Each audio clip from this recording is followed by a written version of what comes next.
Hello everyone, welcome back. तो कैसे हैं आप सब लोग। तो पिछली क्लास में हम लोगों ने जो फर्स्ट ग्रेड का सिलेबस है वो हमने डिस्कस किया था पूरा कंप्लीट। और उसमें मैंने बोला था कि हम एक एक टॉपिक जो है वो सारे सब्जेक्ट कवर करेंगे। ठीक है, तो सबसे पहले जो हम शुरू कर रहे हैं वो है भारतीय इतिहास। ठीक है, तो आज से हम लोग भारतीय इतिहास पढ़ेंगे एक एक टॉपिक करके। आप एक बार कंटेंट देख लीजिए, अगर मज़ा नहीं आ जाए ना तो बोलना आप। ठीक है, इतना शानदार कंटेंट है ना, पूरा एनसीईआरटी पे बेस्ड है। ठीक है, आरबीएससी की जो किताबें हैं उनके फैक्ट्स, इसके अलावा पीवाईक्यू, ठीक है, एमसीक्यू प्रैक्टिस के लिए पूरा आपको एक इस वीडियो में मिल जाएगा। मतलब जो टॉपिक हम पढ़ेंगे उसके साथ साथ हम सबसे जो मेन चीज़ होती है पीवाईक्यू वो भी हम कवर करेंगे। ठीक है, तो आज पहली क्लास है इसलिए मैं आपको बता दूं कि हम किस तरीके से पढ़ने वाले हैं। तो देखिए, जो हमारा बेसिक टू एडवांस हम पढ़ेंगे। ठीक है, हम बेसिक चीज़ें भी पढ़ेंगे, फिर जो कुछ एडवांस फैक्ट होते हैं जो हमें बेसिक किताबों में नहीं मिलते या फिर किसी भी किताब में नहीं मिलते, वो भी हम फैक्ट्स जो हैं वो कवर करने वाले हैं। ठीक है, तो इस वीडियो में आप एंड तक बने रहिए और आप देखिएगा एक बार कि बहुत अच्छा जो है ना ये कंटेंट है। आप खुद आपको पढ़कर आपको अच्छा लगेगा, आप लास्ट में मुझे बताना। ठीक है, तो मैंने इसमें जो है पूरा कंप्लीट पूरा एनसीईआरटी का जो भी है, तो हम सबसे पहले जो स्टार्ट करेंगे ना वो है टॉपिक 1857 का स्वतंत्रता संग्राम। ठीक है, अब ये वाला जो टॉपिक है ये राजस्थान के संदर्भ में भी हमें पढ़ना है और इंडिया के।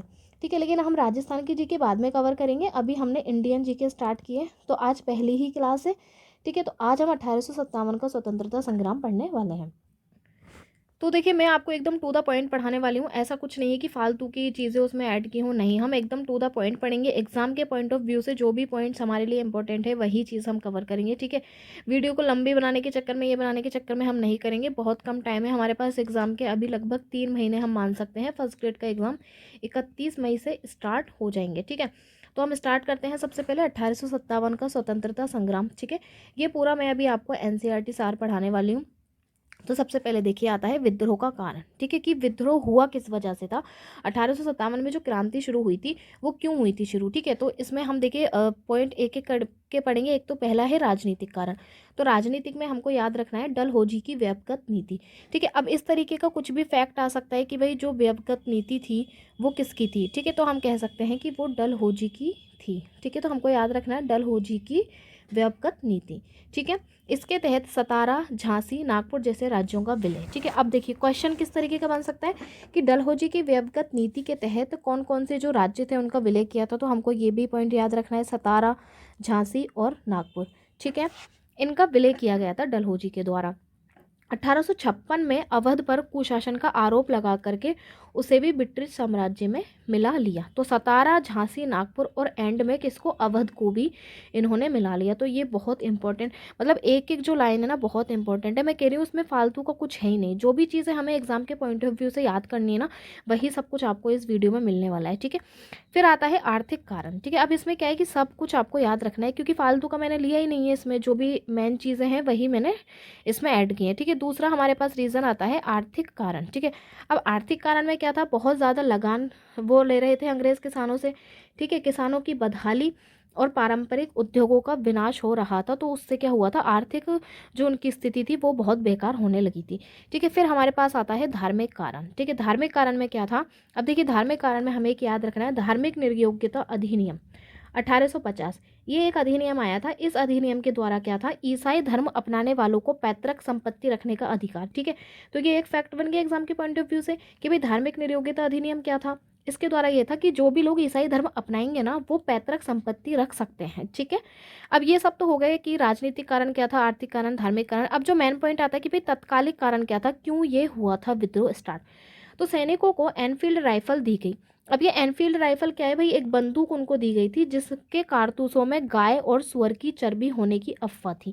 ठीक है, तो ये बात आप सभी लोगों ने पढ़ी होगी बचपन से, एनफील्ड राइफल, एनफील्ड राइफल। ठीक है, तो ये दी गई थी उन लोगों को और इसमें गाय की और सुअर की चर्बी थी, तो उन्होंने मना कर दिया था कि हम इससे नहीं चलाएंगे। ठीक है, अब फिर आता है विद्रोह का घटनाक्रम कि किस तरीके से विद्रोह जो था वो स्टार्ट हुआ था। 29 मार्च को 1857 को बैरकपुर छावनी के मंगल पांडे, बहुत ही इंपॉर्टेंट नाम है। ठीक है, अगर भारत का जो स्वतंत्रता संग्राम है उसमें इंपॉर्टेंट नाम हो जाता है मंगल पांडे। ठीक है, अब एग्जाम के पॉइंट ऑफ व्यू से क्या याद रखना है, मंगल पांडे 34वीं एनआई रेजिमेंट के सिपाही थे। ये क्वेश्चन आ गया है पीवाईक्यू में, मैं भी आपको जब लास्ट में पीवाईक्यू दिखाऊंगी तब आप देखना। ठीक है, तो हमको याद रखना है इन्होंने क्या किया था, चर्बी वाले कारतूस के विरोध में विद्रोह किया था, ठीक है, कि भाई हम चर्बी वाला कारतूस यूज़ नहीं करेंगे। और अंग्रेज अधिकारी लेफ्टिनेंट बाकी और ह्यूसन की इन्होंने हत्या कर दी। तो इसमें जो फैक्ट बनता है, एक तो ये कि मंगल पांडे ने किसकी हत्या करी थी, लेफ्टिनेंट बाग की हत्या कर दी थी, और इसके अलावा ह्यूसन, इन 2 लोगों की हत्या कर दी थी। और जो ये थे ना क्या बोलते हैं, ये मंगल पांडे ये 34वीं NI रेजिमेंट के सिपाही थे। तो इसमें से ये तीनों फैक्ट हमको याद रखने हैं। आगे बात समझ में, आगे चलते हैं। 8 अप्रैल 1857 को मंगल पांडे को फांसी दे दी गई थी, ठीक है। 29 मार्च 1857 को तो इन्होंने विद्रोह किया था और हत्या कर दी थी लेफ्टिनेंट की और ह्यूसन की। फिर क्या हुआ था, इनको 1857 में मंगल पांडे को फांसी दे दी गई, ठीक है। तो ये तो स्टार्टिंग हो गई। फिर आता है 10 मई 1857। तो ये वाली जो डेट है ये ज़्यादा इंपॉर्टेंट हो जाती है। 10 मई 1857 को क्या हुआ था, मेरठ के सैनिकों ने विद्रोह किया। तो सबसे पहले जो मेरठ की जो छावनी थी उसके सैनिकों ने विद्रोह कर दिया और ये दिल्ली की ओर रवाना हो गए, ठीक है। अब जो मेन फैक्ट है वो क्या है कि मेरठ के अंदर जो छावनी थी वो कौन सी थी, 20 NI, और दूसरी थी 3 LC की पैदल टुकड़ी, ठीक है। तो ये हमें याद रखना है, 20 NI और 3 LC की पैदल टुकड़ी थी मेरठ में, जब मेरठ में विद्रोह स्टार्ट हुआ था तब, ठीक है। 11 से 12 मई 1857 को क्या हुआ है, अगले ही दिन, इसके अगले दिन विद्रोहियों ने दिल्ली पर अधिकार करके बहादुर शाह जफर को अपना नेता और शहंशाह हिंदुस्तान घोषित कर दिया। तो किसको अपना शहंशाह घोषित किया, बहादुर शाह जफर को, क्योंकि उस समय जो मुगल बादशाह थे वो कौन थे, बहादुर शाह जफर। अब मैं इसमें आपको एक बात बता देती हूँ। देखिए, अगर हम क्रांतिकारी की बात करें तो क्रांतिकारी कौन था, सबसे पहले मंगल पांडे, ठीक है, क्योंकि मंगल पांडे ने ही स्टार्ट किया, ठीक है, मंगल पांडे था। और अगर मैं अंग्रेज़ की बात करूँ, अंग्रेज अधिकारी या फिर गवर्नर जनरल, ठीक है, जो भी था वो था कैनिंग, ठीक है, कौन था, लॉर्ड कैनिंग, लॉर्ड कैनिंग था। और अगर मैं मुगल बादशाह की बात करूँ तो मुगल बादशाह था बहादुर शाह जफर, ये आप याद रखना, ठीक है। ये पैरेलल थे सब, जब मंगल पांडे क्रांतिकारी था तब लॉर्ड कैनिंग था, और बहादुर शाह जफर कौन था, मुगल बादशाह था, ठीक है, जिसको शहंशाह हिंदुस्तान घोषित कर दिया था विद्रोहियों ने। फिर तीसरा पॉइंट आ जाता है प्रमुख केंद्र और उनके नेतृत्व। देखिए, ये इंपॉर्टेंट चीज़ हो जाती है एक बहुत ज़्यादा, कि कहाँ कहाँ पर किसने नेतृत्व किया था। तो देखिए, दिल्ली में कौन नेतृत्व कर रहा था, बहादुर शाह जफर नेतृत्व कर रहे थे। और सैन्य नेतृत्व की हम बात करें तो बख्त खान ने इनका सैन्य नेतृत्व संभाल रखा था, ठीक है। कानपुर में कौन थे, नाना साहब थे, तात्या टोपे की सहायता से इन्होंने किया था। लखनऊ में कौन थी, बेगम हजरत महल थी, ठीक है। झांसी या ग्वालियर में कौन थी, रानी लक्ष्मीबाई एवं तात्या टोपे थे, ठीक है। जगदीशपुर, ये है जगदीशपुर, जगदीशपुर में थे कुंवर सिंह, इलाहाबाद में लियाकत अली, फैज़ाबाद में मौलवी अहमदुल्ला, और बरेली में थे खान बहादुर खान, ठीक है, या फिर वक्त खां, ठीक है। और फतेहपुर में थे अजीमुल्ला। तो ये हमको याद रखना है, यहीं से क्वेश्चन बनेंगे, ठीक है। अब दिल्ली में कौन सा अंग्रेज अधिकारी था, निकलसन और हडसन था। कानपुर में कौन सा था, कॉलिन कैंपवेल था, ठीक है। लखनऊ में भी कॉलिन कैंपवेल था, और हीरोज था झांसी में, ठीक है। एंड विलियम टेलर था बिहार, जगदीशपुर बिहार में विलियम टेलर। इलाहाबाद बनारस में कर्नल नील था, और फैज़ाबाद में था जनरल रेनार्ड।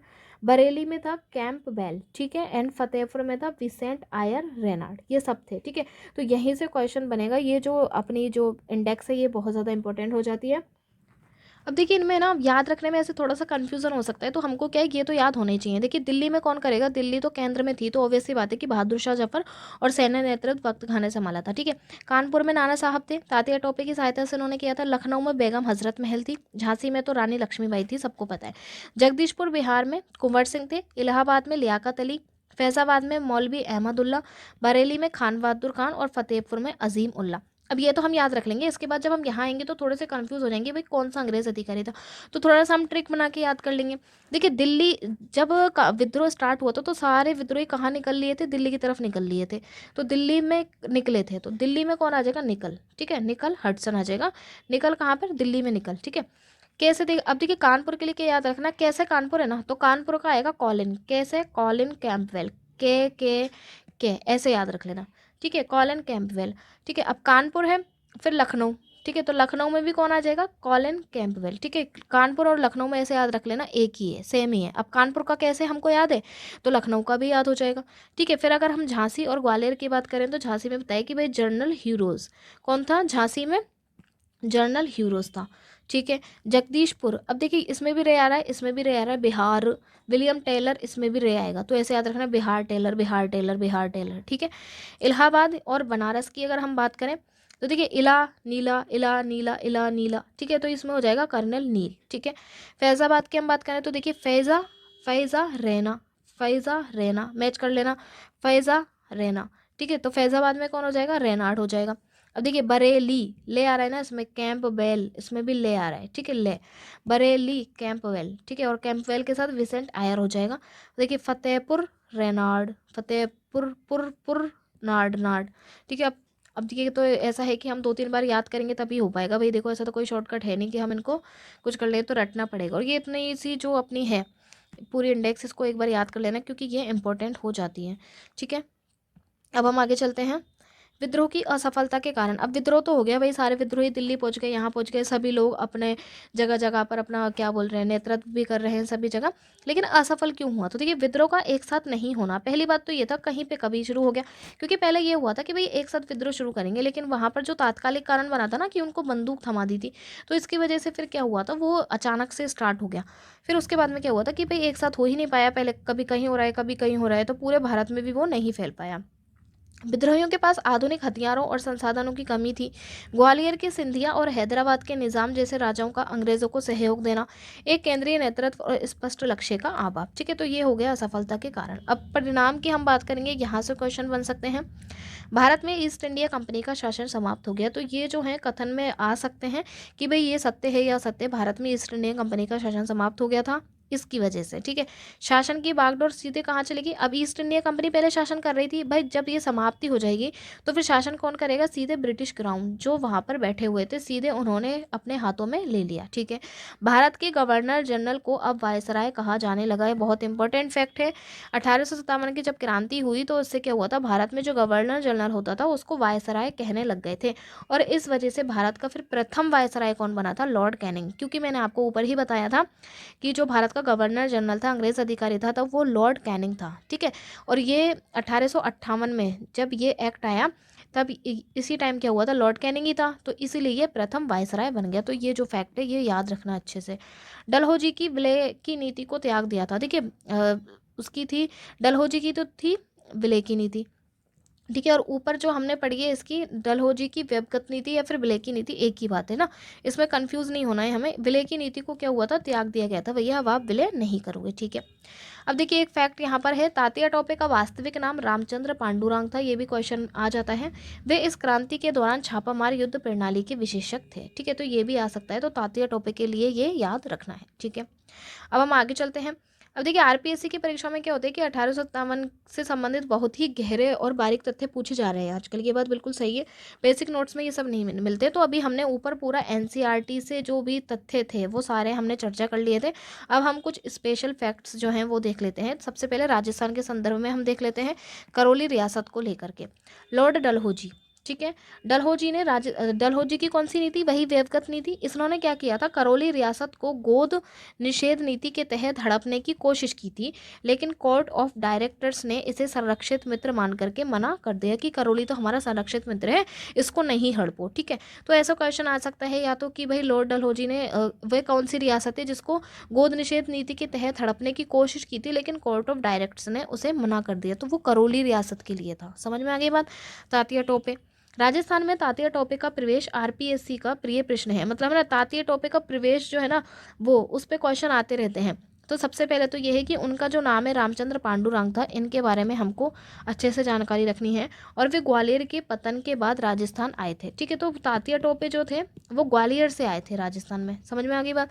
एजीजी कौन थे, क्रांति के समय राजस्थान के एजीजी थे जॉर्ज पैट्रिक लॉरेंस, ये तो पता ही होगा, सबसे मोस्ट क्वेश्चन है, ये काफ़ी आता है, और ये आरबीएससी की जो बुक है उनका फैक्ट, ठीक है। सैन्य एवं प्रशासनिक सूक्ष्म तथ्य हम देख लेते हैं। 34वीं एनआई रेजिमेंट के सिपाही थे मंगल पांडे, ये आ चुका है फैक्ट, मंगल पांडे इसी रेजिमेंट के सिपाही थे जो बैरकपुर में तैनात थी, तो बैरकपुर छावनी से थे, ठीक है। बंगाल आर्मी की पौधशाला, देखिए बंगाल आर्मी की पौधशाला कैसे, सैनिकों की सबसे ज़्यादा संख्या होने के कारण अवध को बंगाल आर्मी की पौधशाला कहा जाता था, तो ये फैक्ट बना कि भाई अवध जो है ना ये बंगाल आर्मी की पौधशाला कहलाती थी, ठीक है।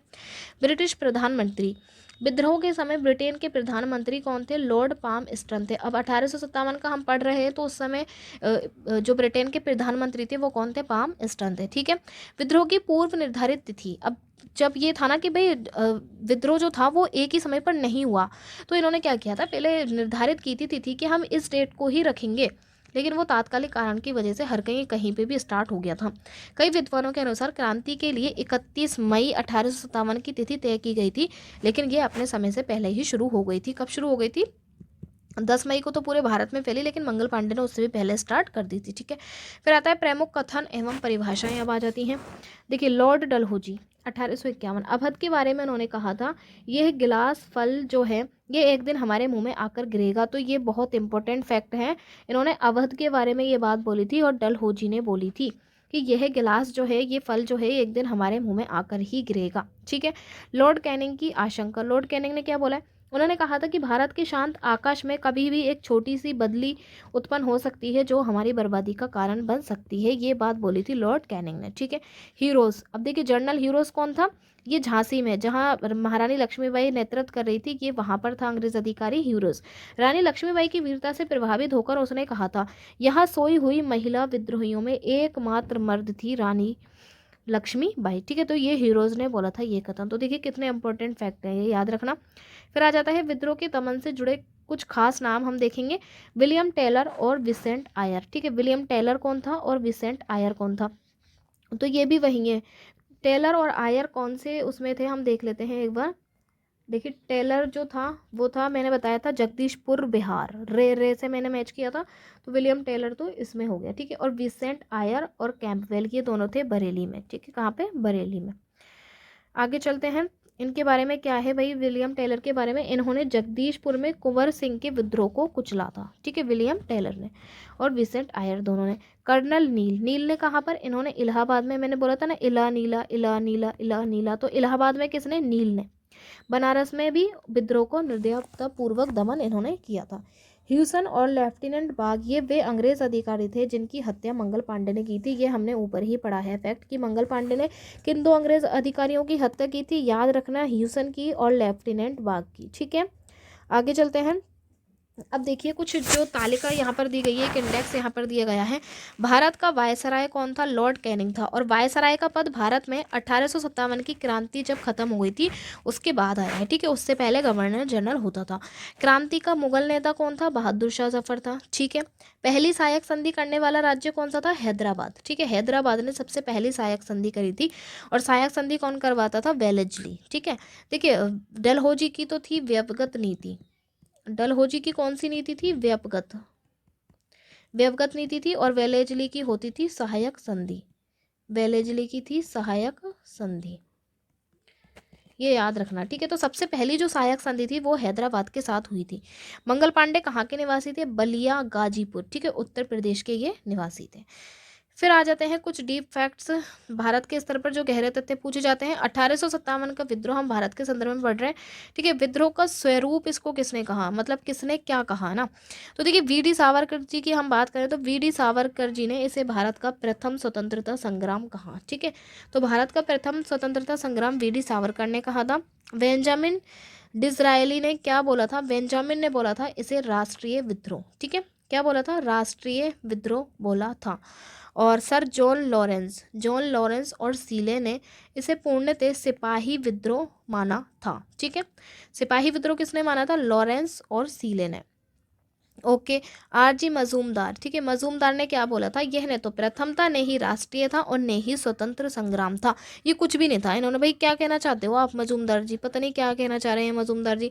ये न तो प्रथमता ने राष्ट्रीय था और न ही स्वतंत्र संग्राम था। तो ये चार जो हैं ये याद रखना किसने क्या बोला था। विद्रोह के दमन का हम घटनाक्रम देखते हैं। सबसे पहले कि देखिए अंग्रेजों ने कमान संभाल ली थी। ठीक है, उसका क्रम इस प्रकार है। सबसे पहले है तो दिल्ली में, दिल्ली सितंबर 1857 में निकलसन और हडसन ने फिर से कब्जा किया। ठीक है, तो दिल्ली में कौन था? मैंने बताया था दिल्ली में निकल लिए थे सब लोग, तो निकलसन और हडसन ने कब्जा कर लिया और निकलसन यहाँ पे मारा भी गया। ठीक है, तो निकलसन क्या है? मारा भी गया। कानपुर और लखनऊ में कॉलिन कैंपवेल था ने यहाँ विद्रोह को दबाया और यहाँ हैवलॉक और हेनरी लॉरेंस की मृत्यु हुई थी। ठीक है, झांसी में जनरल ह्यूरोज ने जून 1858 में झांसी पर फिर से अधिकार कर लिया था। तो ये पुनः इनका अधिकार हो गया था। ठीक है, महत्वपूर्ण शब्दावली देखते हैं। एनफील्ड राइफल, देखिए एनफील्ड राइफल से ही लड़ाई शुरू हो जाती है। एनफील्ड राइफल की जगह पहले ये लोग ब्राउन बेस यूज़ करते थे। पहले जो बंदूक थी उसका नाम क्या था, ब्राउन बेस, ये आराम से यूज़ हो रही थी, फिर ये ले आए एनफील्ड राइफल, जिससे लड़ाई बढ़ गई थी। आगे बात समझ में, ये याद रखना, एनफील्ड राइफल से पहले कौन सी यूज़ होती थी, ब्राउन बेस, ठीक है। कमल और रोटी, कमल और रोटी यह क्रांति का गुप्त संदेश था, क्रांति का गुप्त संदेश था। चेरी क्या है, डलहौजी ने अवध के लिए शब्द का यूज़ किया था। बंगाल आर्मी की पौधशाला अवध, अवध को कहते हैं क्योंकि यहाँ से सबसे ज़्यादा सैनिक थे इसलिए, ठीक है। तो ये चार जो हैं वो महत्वपूर्ण शब्द हो गए, ठीक है। अब विद्रोह के बाद हम देखते हैं प्रशासनिक बदलाव, ठीक है।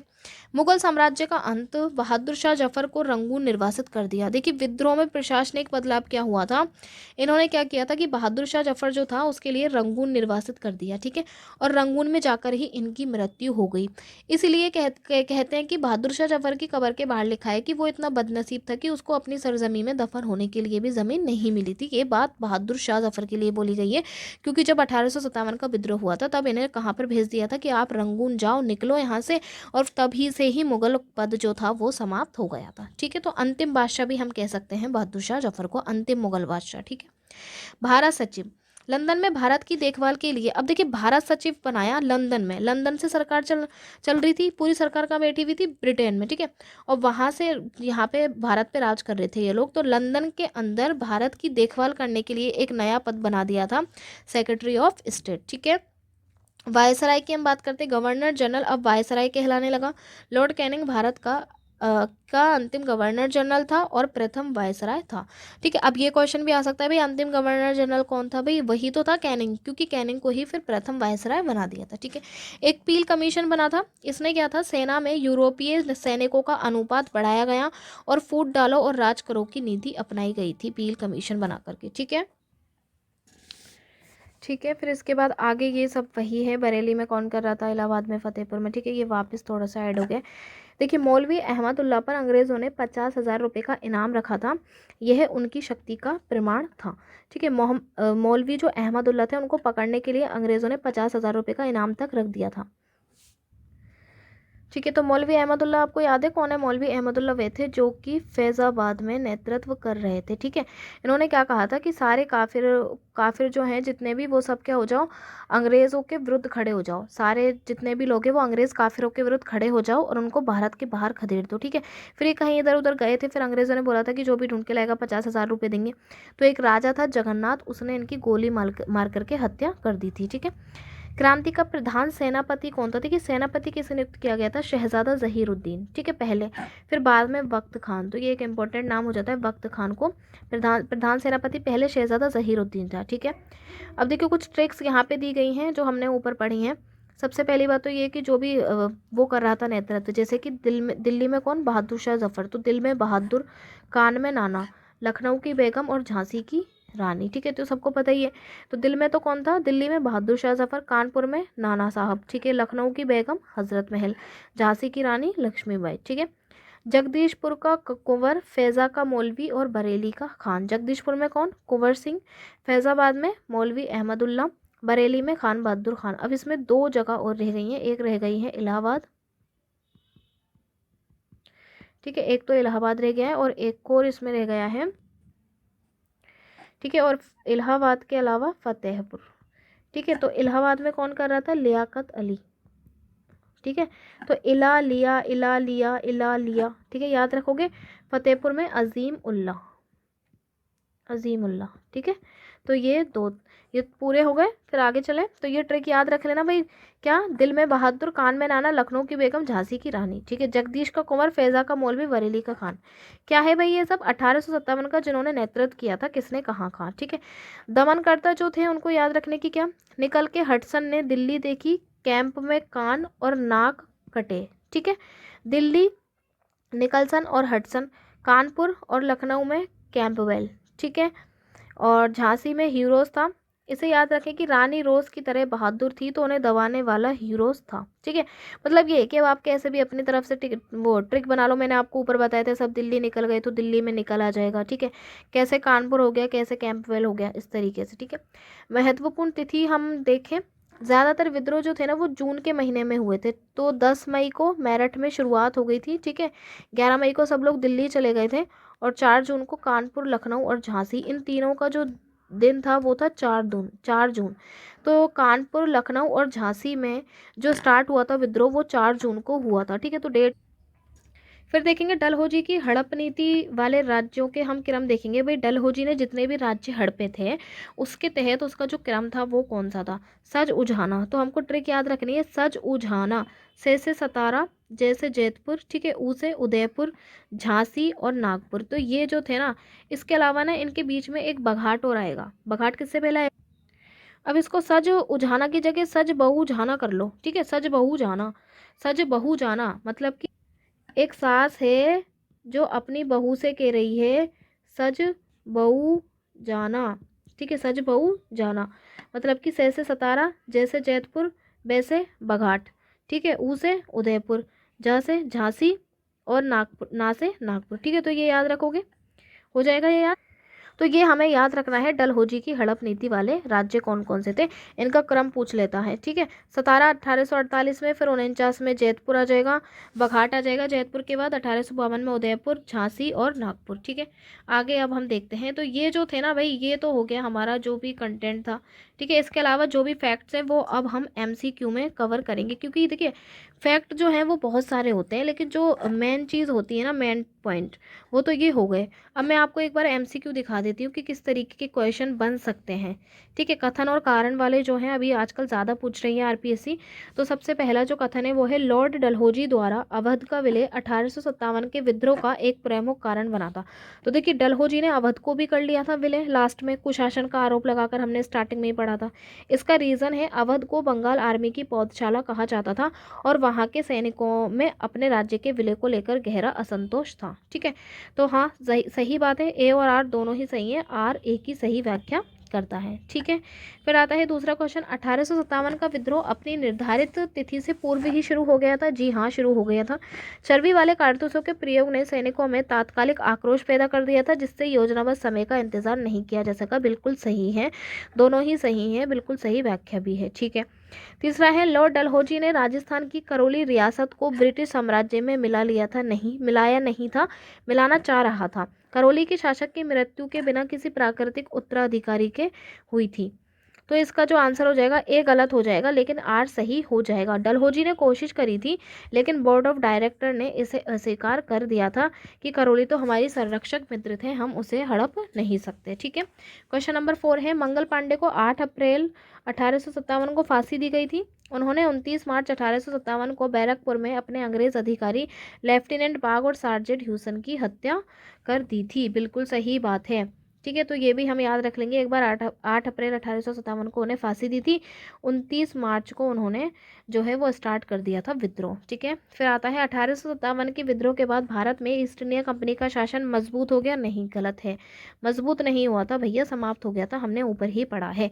ब्रिटिश संसद ने 1858 अधिनियम पारित कर सत्ता सीधे ब्रिटिश क्राउन को सौंप दी थी। ठीक है, तो A और R दोनों सही है, A गलत है लेकिन R सही, तो इसके ऑप्शन में देखते हैं। देखिए A जो है वो हमने गलत साबित कर दिया, A जो है वो गलत है, R जो है वो सही है। ब्रिटिश संसद ने 1858 का अधिनियम पारित हो गया और सत्ता जो थी वो सीधे कहाँ चली गई थी? ब्रिटिश क्राउन के पास चली गई थी। ठीक है, कंपनी का शासन हो गया था समाप्त, मजबूत नहीं हुआ था।